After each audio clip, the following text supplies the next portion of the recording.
Welcome to Let's Face the Facts, the rewatch podcast for the classic sitcom, The Facts of Life.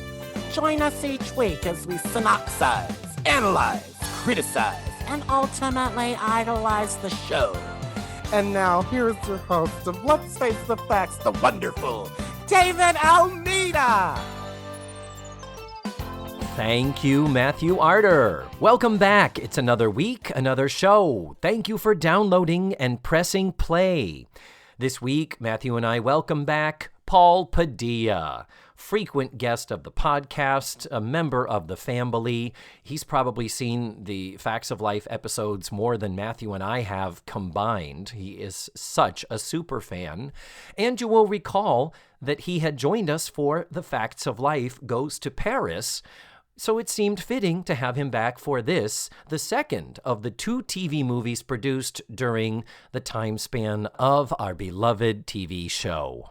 We watched what I am calling Season 8, Episode 17½, The Facts of Life Down Under, which had an original air date of February 15th of 1987. Now, before we start, I do want to let you know we are doing this as last time as a 2-parter, but second part next week isn't just going to be us talking. We actually were able to get with Diana Eden, the costume designer, and I had the chance to talk to her and ask some questions about the production. So that is in the future, next week, something to look forward to. And in the meantime, please to enjoy this week's show. Let's jump on in and let's face the facts. Down Under with Paul Padilla. Welcome back, Paul Padilla. Hello. All the way from Texas, a very busy man, as we discussed last time, now a theater producer, impresario, if you will. And here he is making time to deign to mix with us lowly folk on our little shit show about an awful movie. And so sad that, I was watching it last night and so many memories came back because I was that weird kid. We've all discussed this. I watched this movie so much, like almost like a daily thing. Like when I was getting ready for school, I would just pop it in. Wow. I watched it, and like for like a year, I would watch it in the mornings before Catholic school. So it was very unhealthy, to be honest. But yeah, but I was watching it last night. I was just kind of like laughing, like, oh my gosh, I basically know every line. Like it's pretty sad, but I hadn't seen it in probably a couple of years, but yeah. So you were at one time a diehard fan of this movie. Yeah, it was like my Romancing the Stone with all the adventure and everything. I was so excited as a 6th grader. I thought it was the coolest. This puts the meh in Romancing the Stone. Yeah. And the TV guide ad was a full page of the TV guide. So I was able to cut it out and tape it to a VHS cover because I recorded it on the high speed. So the good quality, when you use 2 hours for a tape instead of the 6 or whatever, the 8. Oh yeah, sure. Yeah. So this was worth the high quality speed on VHS with the TV guide cover taped on the cover of the Polaroid VHS, whatever it was. So yeah, it meant something to me at the time. Wow. I remember watching it when it came out. I remember seeing it, and I remember watching the movie and going, oh, this isn't working for me. This isn't very good. I'm not enjoying this. But I couldn't tell you specifically why. Now, did you watch this, Matthew, in its first original run? Oh, yeah. And what was your initial review of it at the time? Okay.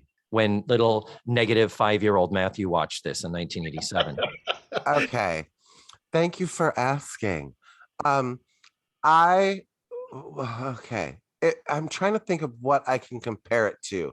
Like something that I told my parents, like, I'm like, when a kid is like, I really want this. And then you give it to them knowing that they're not going to like it. And the kid kind of forces their way through it just to prove a point. You know what I mean? It was like, I want to rent Watership Down. It's a cartoon about rabbits. And my mom was like, no, you don't want to rent that. And then we rented it, and then I watched it and in horror and then realized what it was. And at the end of it was like, So I would like to ask that we just, as we make our way through this, could we not do any Australian accents, please? It will make me Oh, want to punch you in the face. I can't do it anyway. Neither can David, what? but I know it's How going to kill dare you to you? fucking try. How And dare you? I just don't want, it made me want to punch Tootie in the goddamn face. Because, and Paul, you will appreciate this as the Latino X or whatever the fuck we're calling you people now. Yeah, I still don't know how to say it, but yes, thank you. But when you watch the news and they're like, oh, a feel good story. The taco truck came into town today and they served enchilada. And then they served refried bean. Yeah, yeah. And suddenly they become fucking charo when they've got to Right. say a Spanish word. Right. So I don't want to hear anybody calling me a Sheila. Anybody want to talk about calling me a mate or anything like that? I wanted to punch Tootie in the pussy halfway through this movie. Yeah. Are you on a walkabout? Shut up, Tootie. Well, the rules have now been set, and Matthew, out of respect to you, I will refrain from doing an Australian accent. Well, I think there's going to be a slip up there, David. I don't know. I'll be impressed if you don't slip up, but yeah. I'm going to get my vodka ready. I'm going to turn it into a drinking game. I got nowhere to be. Yeah. So. Let's talk some nuts and bolts then before we actually get into synopsizing and hacking our way through the thicket of this. This originally was broadcast on February 15th of 1987, the day after Cupid's Revenge was broadcast. So therefore, this was a Sunday night movie event. This is a big fucking deal. Mhm. And I did not look up what else was on that night. Not going to do it. Damn it. I was wondering when I looked it up on Wikipedia, it said when it aired, I was like, all right, I'm going to leave it for David to find out what else was on because I want to know what my other choices would have been. Well, I think Matthew definitely knows that, it was a big deal. It was famously a joke on the Golden Girls too, like that next year or that same year, I think it was, I don't even remember what the episode was. I just remember it was hilarious. B. Arthur and her, why are you upset about that, Dorothy? And she's like, no, I'm upset because they haven't rerun The Facts of Life Goes to Australia. I was like, that's it. You've made it. The Golden Girls. It's like a crossover event for me, a young gay child. And by the way, when you pull this up on Crackle, it does say The Facts of Life Goes Down Under. Oh, right. Really, guys? Really? Let's get our titles correct. Just watched it last night. You'd think I would remember that, but yeah. So on February 15th of 1987, this was broadcast at 9 p.m. Earlier that night on ABC, we had The Wonderful World of Disney. On CBS, there were 60 Minutes and Murder, She Wrote. On NBC, we had Our House, Easy Street, and The Hogan Family. Opposite this, directly on the other networks, ABC was part one of a miniseries called America with a K. Wasn't that the the whole fucking Soviet panic of, oh my God, the Russians are going to bomb us and they're going to take over? Wasn't that about like, what if that happened? If it's around that time when we were all worried about that again, and here we are again. I'm just kidding. But anyway, it's true. Yeah. In 1997, it takes place 10 years in the future. So in 97, 10 years after the Soviet invasion of the US, an anti-war activist is released from a concentration camp and inspires a rebellion against the Soviet occupation and the American collaborators. Something tells me there were more laughs in that show than there were in The Facts of Life Goes Down Under. I loved Our House. Our House was a good show. I used to like that show as a kid with Wilfred Brimley and The Wonderful. Yeah, it was a good show. And then opposite on the CBS, we had Designing Women, Together We Stand, and then Hard Copy. Remember when Hard Copy was on? I always think of that as being like a syndicated show that used to be on network TV. Very strange. Anyway, yeah. So I think, Matthew, you probably are hitting the nail on the head because the laughs are few and far between in this. And whom do we have to blame for that? Well, this movie was written by Gordon Cotler, Cotler. I don't show that he wrote any episodes of The Facts of Life. It's just He's a producer and writer for Sing Along with Mitch from 1961 to 1964. So he was a variety show man, particularly attached to Mitch Miller and various variety shows and variety specials. He only has 21 credits between 1959 and 1996. He passed away in 2012 at age 89. He does not have a Wikipedia page in English, but if you look it up, he has one in French. The French version of Wikipedia lists him. And it's weird because Maybe they thought he wrote the Paris movie. Maybe. But he was a former journalist for The New Yorker from 48 to 54. He became a screenwriter and worked for television.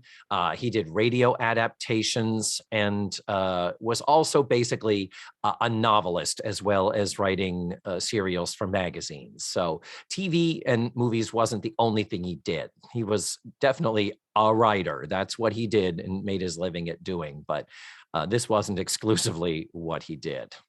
So interesting. We also have a new director, Stuart Margolin. What the fuck was John Boab doing? What? Apparently, he was afraid to fly or had a fear of kangaroos. I wonder if he was pissed. I wonder if he was like, really? You're going to bring in a new director for my show? Okay. Fuck all y'all bitches. Now, do you guys recognize the name Stuart Margolin? Nope. He is, number one, still alive. He is 82 years old, and he has credits recently as 2020. He is an actor as well as a writer, composer, and director. As an actor, he has 122 credits from 1961 through 2020. That's a 59-year career. Directing, 57 credits between 1973 and 2010. So his directing career has been concurrent with his acting career. He has directed Love American Style, The Mary Tyler Moore Show, Phyllis, The Love Boat, many one-off episodes and many multiple episodes of series. But most people will know him from his role as one of the supporting players on The Rockford Files, the character of Evelyn Angel Martin, for which he won 2 Primetime Emmys for Best Supporting Actor in 1979 and 1980. Impressive. I mean, and you look at a picture of him, you're like, oh my God, that guy. I've seen him in a million things. Can't name one of them. I didn't even know about it. I never watched The Rockford Files. That was a grown-up show when I was a kid. So anyway, yeah. So Stuart Margolin, and I'm going to tease us a little bit here with, I was not mad at the directing of this. I thought there were some nice things going on here. Now, to add the yang to our yin, the music, composed by Fred Karlin, Karlin. He is a composer who would go on to do many big movies, not huge like, Titanic and, Top Gun, but some high profile stuff, 157 credits over a 30-year career that lasted till 97. And he passed away of cancer in 2004 at age 67. Yeah, not mad at the direction of this. The music, I have issues.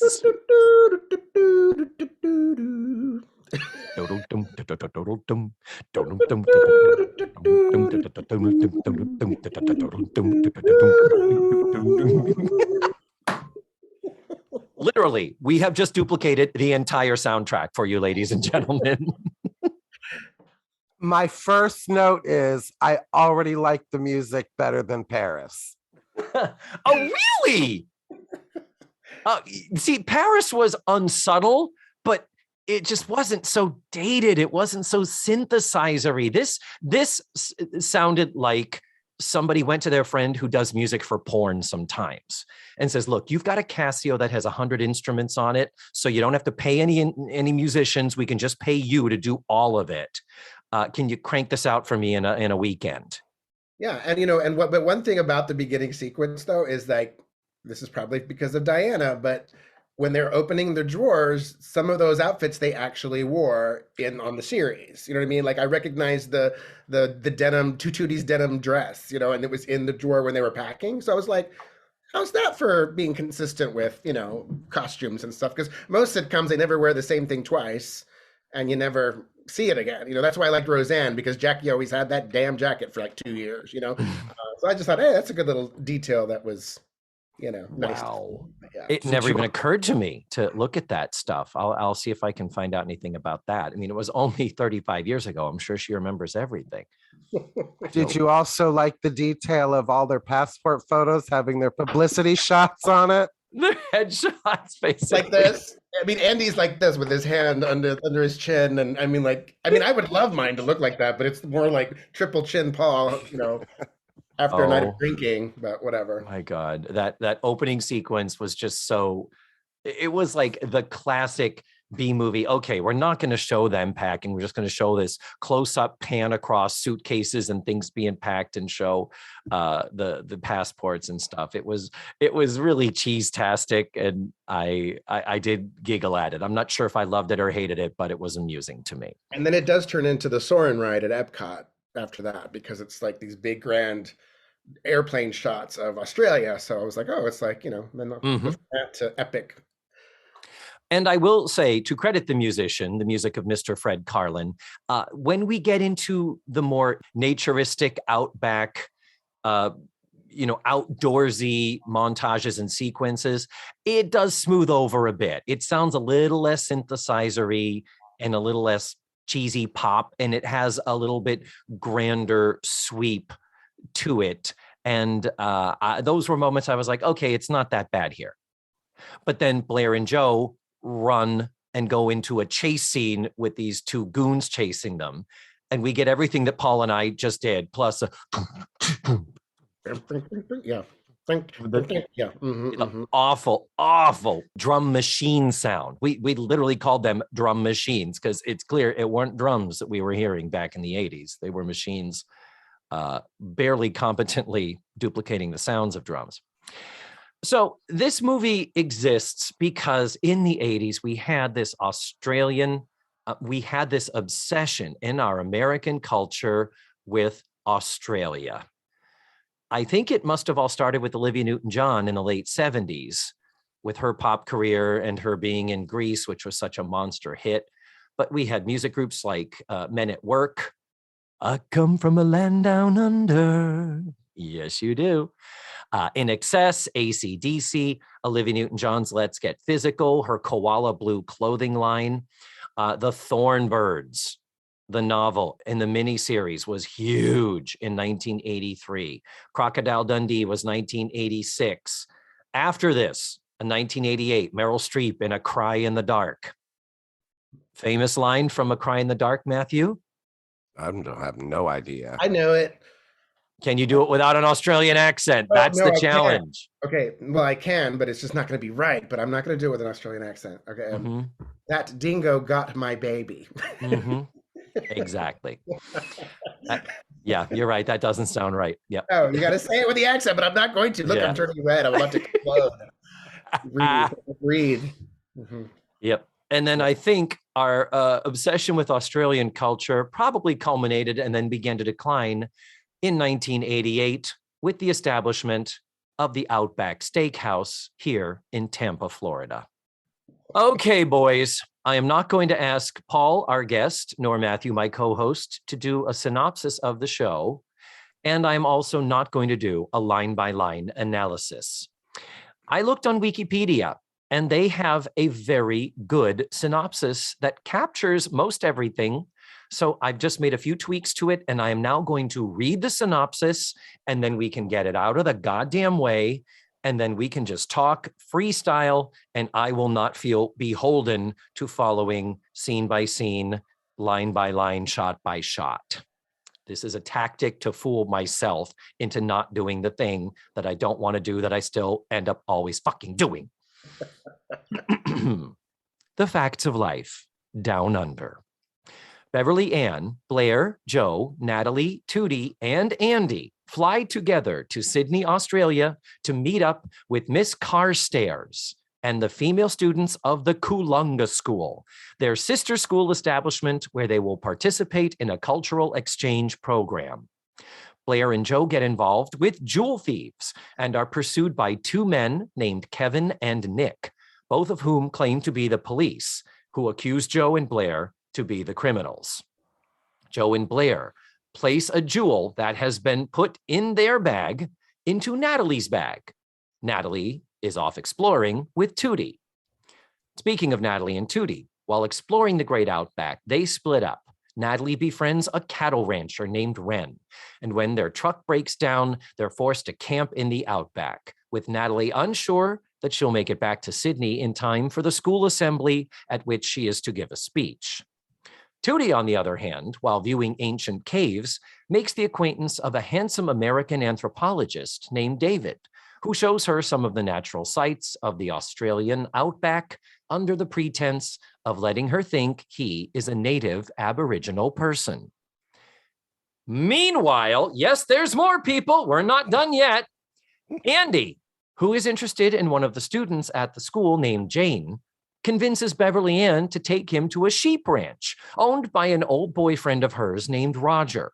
During the stay at the ranch, Roger and Beverly Ann slowly begin to rekindle their old romance as Roger shows Andy the ropes of sheep farming. Blair and Joe manage to escape the jewel thieves and arrive at their Australian sister school where they hope to find Natalie with the jewel.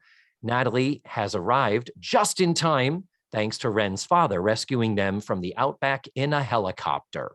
Turns out that Wren tossed the seemingly worthless stone out of a helicopter and the thieves are arrested. The girls are all surprised to hear about one another's adventures, and Beverly Ann explains that she is not staying with Roger, even though he has asked her to, because she wants to remain with her new family. And over the credits, we see two Aboriginal children finding the valuable opal stone that originally had been with Blair and Joe and then with Natalie. It's just out in the middle of the wild. They take it, pick it up, and take it home to do God knows what with it. The end. Good night, everybody. See you later. We're done. We're done. This was great. Great talking with you guys.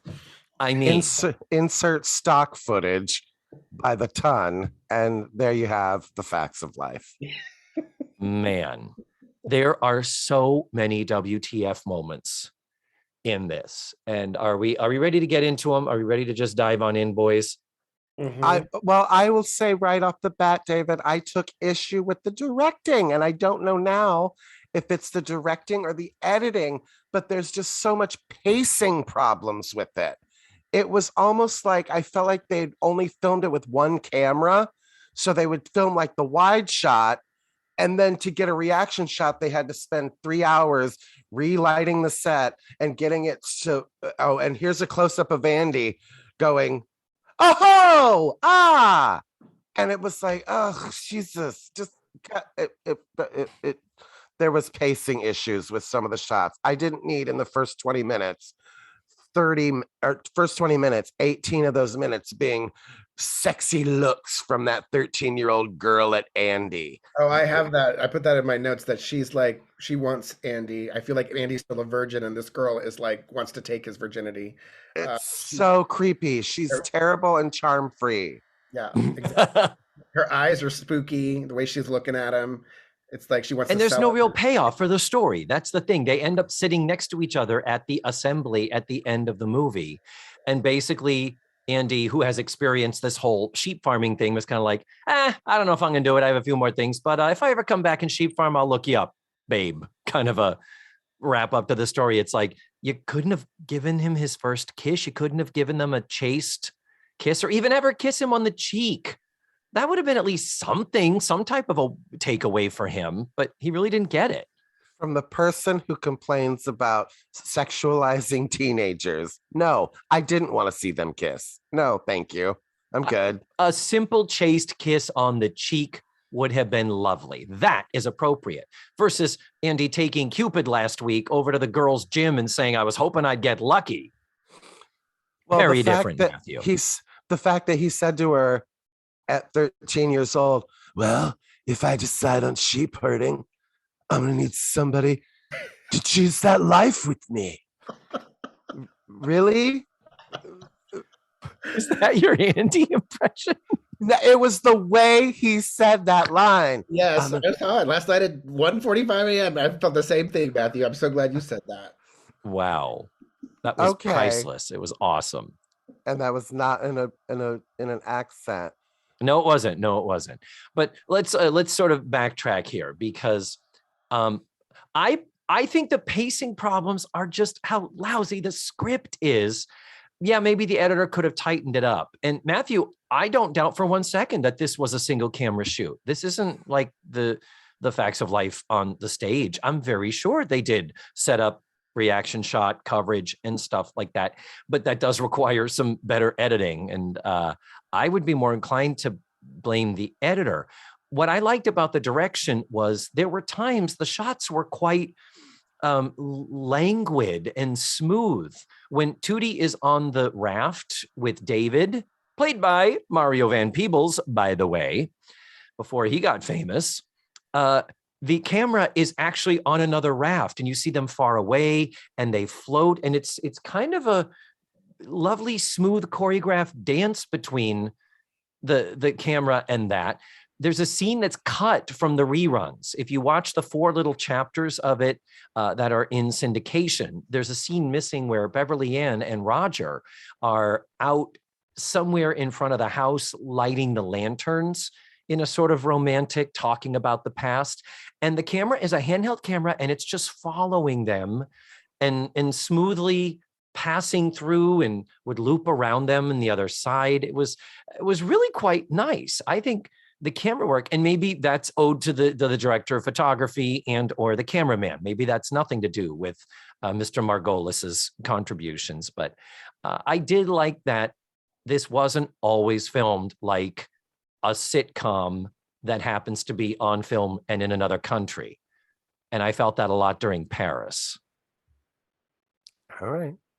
So, Well, I do know that with the pacing of this one, watching it last night, I realized as a sixth grader, I definitely fast forwarded all of the Beverly Ann romance stuff. I mean, I saw it for the first time, but I was watching it last night for the first time, even though I've seen this movie 200 times as a kid. I definitely fast forwarded through that because I was like, oh, I don't remember that at all. And I was getting bored last night too. So, it's like, I don't need to see that because, but yeah. yeah. So I'm technically I'm agreeing with you, Matthew. What I'm saying is the things I liked about the direction are different things that you disliked, but we all will agree pacing 100%. This could have moved along better. And I'm not sure if we went and tried to do another cut of this movie, it would be that much improved other than it would be the same, but shorter. Yeah. I don't know that there's any improvements to the material of the content. So we have weak content and pacing problems. It's a double whammy of unenjoyment, really. But like, I didn't need 20 minutes of them lugging their luggage around Australia when they land. You know what I mean? It was it's like, why can't that bus take them to their front door? Like they had to get on a bus and then we have to see stock footage and then they get there and remember when luggage didn't have wheels on it? I know. Isn't that crazy? That was the time. I remember I was doing some traveling at this time and I remember having to lug a big ass suitcase or having the big suitcase with the teeny tiny wheels. So when you pulled it on its leash, it would just fall over. Like it was like, why do I even fucking have this? Yeah. It was interesting. They're on a bus again. They did it in the Paris too. You know what I mean? They were on the bus. I mean, yeah. But we can't miss the ferry, have to run. Beverly Ann, you flaky McFlakes a lot. You've got a lot of luggage and you're dropping things and we have to stop and help you pick them up. And whoa, this is comedy, right? I would have missed ferry. I'm like, I'll take the next one. I don't run anymore. Yeah. We're all over 40. We don't run. I don't run anywhere. I love it. Yeah. There'll be another boat or I'll fucking hire one. I'll sleep on the dock. If Natalie can sleep in the outback with a camel licking her toes, I can sleep on a fucking dock till the morning ferry comes. Yes. While we're on the subject of this, the idea of we need to make this informational. This has to be infotainment. It's like, well, there it is, the world's biggest monolith right over there. Wow, it's amazingly hard to believe that it was established in 482 BC and over 100,000 people were here back at the Battle of whatever did that. It's like, oh, really, guys? Really? Needed to get all that stuff in? Yeah, when the camel appears, Natalie's like, why am I seeing camels? Whoa, yeah, people from Afghanistan brought them over before we had railroads and let them go wild. Yeah. Thank you. I'd let Ren tell me whatever he wanted. I just think he's the cutest of all. He was. Yeah. When Natalie gets excited about seeing a kangaroo and he's like, oh, okay. And she's like, you don't think that's exciting? He's like, yeah, it's about as exciting in your country as seeing a squirrel. Yeah.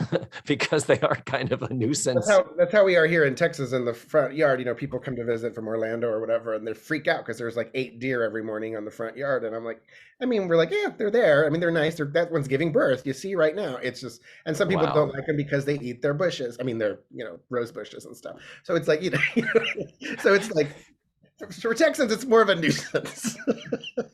Thank you for clarifying that. What would be fun the next time one is surprised to see the deer in your yard, you say, deer were brought to Texas in 1927 by some asshole from Oklahoma. Yes, I'll try to say it as nice as Ren did. And I'm sorry, do it in an Australian accent, please. We can't now. We challenge accepted, but please do it in an Australian accent. Ren is the only one that is not a complete and utter red flag creeper of all 4 of the guys that they meet. Yeah. Because I wrote down, because at this point in the film, in my notes anyway, the girls are on the boat and instantly meet a random stranger. And it's that inspector guy who's not an inspector, I guess. Kevin. Really. We call him Kevin. Yeah. Spoiler alert. And I'm sorry, I wrote down, you girls deserve everything that happens to you this whole trip. 15 seconds in, here's my address. It's like, what the fuck? Exactly. 15 seconds in. How can we help? Shut the fuck up, Joe. Yeah. We are not helping. We are riding this ferry to our destination. We are not getting involved in a jewel heist. And Joe, of all people, Joe's usually the one saying, no, get that out of the backpack or I will kick you in the fucking nuts. Yeah. Like Joe, and then later the whole thing of, oh my God, well, what are we going to do? And Joe's like, well, we're going to have to lie. We can't tell the police. They're going to think we're an accomplice. No, they're going to think you're Lucy and fucking Ethel. Who does that? It's like, go to the cops. No, I have down several times. You use that nickel to call Natalie. Call a uniformed police officer. How many times? How many opportunities? Yeah, the guys are hanging on them.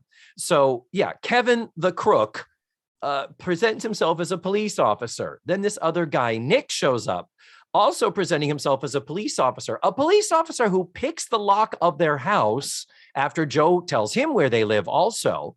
Which I thought was really strange. I put in one of my notes, like, why is he doing it in the morning when they're obviously going to be home? Like, do it at night when they're asleep, or do it. And breaking in, picking a lock and breaking in. It's like, what the shit? Now, they should be getting up for breakfast. Let me break into the house. But yeah. But the whole thing of, well, we don't know which of one of these guys is a cop and one of these guys is a crook, or maybe they're both crooks, or maybe they're both whatever. How preposterous this story, and this gets most of the screen time, this story of Blair and Joe being followed by these stalker creeper dudes when they could when they were in public and saying, okay, we're leaving now. Oh, we're going to come with you. That's where you just stand there and scream at the top of your lungs until someone comes to help you and say, keep these guys away from us and find us someone in the authority. I don't give a shit if you think I'm a jewel thief. I can't. It's like goddamn believable. And then the concept that one of them is a thief. And by the way, no surprise, Kevin is really the sleazy one, and who we're pretty sure is the jewel thief. And Nick, we're pretty sure, is the cop. And big surprise twist ending. Kevin's the jewel thief and Nick's the cop. Yeah, no twist at all. It's exactly as it seemed and it appeared. And then nothing that they do makes any sense. Because if it's like, I'm a jewel thief, why am I hanging around with these 2 women who don't have the jewel. That's because they put it in Natalie's bag. But I'm going to hang around with this cop who could fucking arrest me at any moment. What? And my thought was better to be arrested and proven completely innocent because so why not arrest me? Fine. Whichever one of you is the cop, arrest me. Yeah, exactly. And maybe because we're from Central Florida, if they don't think that there is a lot of traction in, well, we're tourists. We don't know. We thought people in your country just come up and put things in people. Now I'm just stupid. I don't know what I'm doing.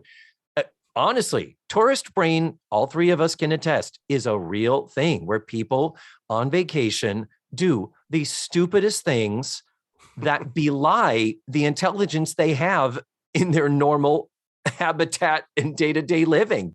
Anyway, so I think I've gone off completely on that whole scenario, that whole plot line and storyline that Blair and Joe get themselves into. Well, when you talked about him the cop breaking into their house, when he walks into their booby trap, that is when I had to hand myself over, David, to the whimsy that I was about to experience. As Joe lays him down and goes, I'm not getting a pulse. What, really? And their reaction wasn't appropriate to, I've killed him. Yeah. Oh God, Blair, I've just killed a man. Mm-hmm. She's like, I'm not getting a pulse. Yeah. And Blair goes, let me get a mirror. Right. Because a mirror, you can hold it under get the goddamn mirror. I just killed a person. Jesus Christ, Blair. Yeah. And also your suitcase is gonna fucking kill a dude. Yeah, Jesus Christ. Okay. Not to put him out like they put him out dead to not be able to wake up. I mean, the suitcase wasn't going to do that. But also, Matthew, what I thought was hilarious is how quickly she checks with the mirror. Like, she didn't even give him a chance to take a breath. You know, it was literally like, he's fine. Yeah. You know, and I was like, wait, what? You know, I mean, didn't even have the reaction time to let him take one breath. But whatever. Oh my goodness. Let's take a step back. Why don't we? And look at the big picture. And ask ourselves the question. Why are we going backwards? We can't go backwards. No, but we have to because there's so much to talk about, but I can't not discuss why in the fuck are they there to begin with? What is happening? Can one of you explain it to me? Can you make any sense of that? Help. Why the girls are in Australia? Yeah. Yeah, I noticed we didn't find out until very much later that Natalie's there to make a speech. But it's not just so Natalie is there to make a speech. There's got to be more than that, because at the beginning, when for the centennial of their sister school, the Columbos or the Columba, the Kungaloosh. Kulunga, Koolunga, Kulunga. Oh, the Kulunga Centennial. I didn't get that. And where the hell was Pippa? Didn't she go to that school? You shut your filthy whore mouth. We don't have to say her. We don't have to say the name that shall not be named. I know how you feel about her, Matthew. I'm sorry. You get Pippa's name out of your fucking mouth. It's Franny Newcomb. All right. Okay. Done. No more. Oh, by the way, Ken Reed cannot wait for the Pippa episodes. He is chomping at the bit to do some Pippas, so they're going to be fun. But the thing is, okay, so it's all right. So 100th anniversary. Clearly, I missed something, and so we're having someone from a sister school give a speech. Gee, who would we do? Maybe the valedictorian of the most recent graduating class. Maybe an existing student. Oh no! Let's invite 4 women, none of whom attend Eastland anymore. Yeah. They're alums. None of them attend Eastland, and let's bring along their house mother and their 13-year-old horny friend. An honor student, I wrote down in my thing, when she's inviting Natalie onto the stage and she's not there, and we get Natalie Green. There's nothing wrong. There's nothing wrong. Natalie Green. There's nothing wrong. There's nothing wrong. No, she's not coming. Natalie Green. Jesus. Okay, we get it. But why not say an honor student from 1984. Never mind the fact that we've got the fucking valedictorian from 1983 sitting right here. True. So true. Mm-hmm.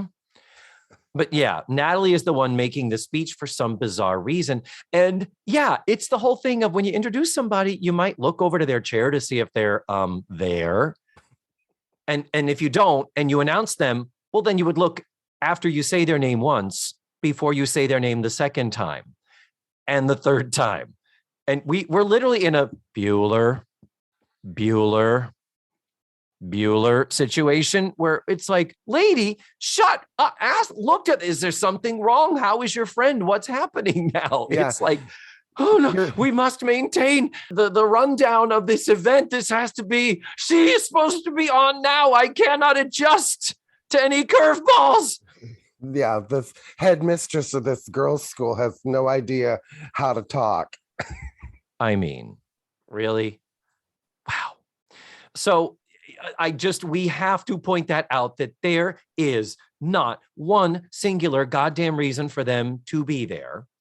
And then stepping, into this, digging a little deeper here, the question is, how are they all affording it? And number two, how are they all affording it when they clearly have to shut down the retail store that they all own as joint partners? Because ain't nobody to run that. Mr. Lazzaroni, I think, is dead by now. Okay. Ain't nobody to run over our heads. George is off with Cinnamon. What in the actual fuck? Why would Beverly Ann and Andy, justified by saying his uncle is paying for the trip because his uncle was a sheep farmer and thought he might enjoy learning about sheep farming in Australia? We got sheep in this country too, bucko. Don't need to buy an international flight for your nephew. And I just love that we went ahead and just added additional children. I mean, family to Andy, because we have this uncle, and then we have his parents, and then we have his grandmother, and then all of a sudden he's an orphan. He has no time. In 2 weeks he's going to be an orphan. We lose his parents, who are divorcing. Yeah. No talk of his grandmother. No talk of his sister, who has been mentioned before, and no talk of this rich uncle who can afford to send him to Australia. He's just been tossed aside. I mean that. Natalie does say, what do you mean we're stuck here? I have to get back and make a speech tomorrow. The people I came here to see and who are paying for my trip are expecting a speech. So at least Natalie acknowledges someone else is at least footing the bill for her trip. Yeah. Because Natalie, who was supposed to travel and never got around to it. And why these four particular girls that I'm assuming Eastland wouldn't say, who we need to send, those four wacky girls who used to live over the cafeteria. You remember them? Yeah, the felons that were on probation for most of their time here. Yeah. Yeah. They all moved out. We'll find them. We'll send them. They're why all four of these girls? Why not? Where was fucking Nancy? Where was Molly? Molly was a movie star at this point. They could have sent her. Oh my God. So that, for me, I need everything to be rooted in some form of plausible reality, or if there is none, then establish it and stick to it. But this clearly is something that needed some plausible reality that was not there. So in the first minutes, by the time they're on the bus, I was already like, I'm out. I don't know what the fuck is happening and why we're here. I am out. So, all right. I needed to get that off of my chest. Glad you talked it out. Yeah, thank you. And there you have it. That is a good stopping point. We will pick up from this point next week, and you will have to live with the cliffhanger as to whether or not I slip up and actually do an Australian accent. I'm leaving you with a little bit of a cliffhanger, and of course, the coming attraction of our conversation with Diana Eden to hear some stories from behind the scenes. Until then, thank you so much for listening to this week's show, and remember, the facts of life are all about you.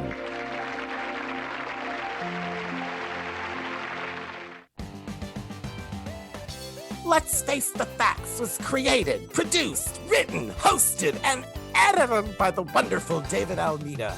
Our theme song was beautifully arranged and recorded by Ned Wilkinson. Please visit facethefactspod.com For supplemental photos and videos, links to social media, and ways that you can support the show. and don't forget to subscribe, rate, and review. This is Matthew Arder saying tune in again next week for another thrilling episode of Let's Face the Facts.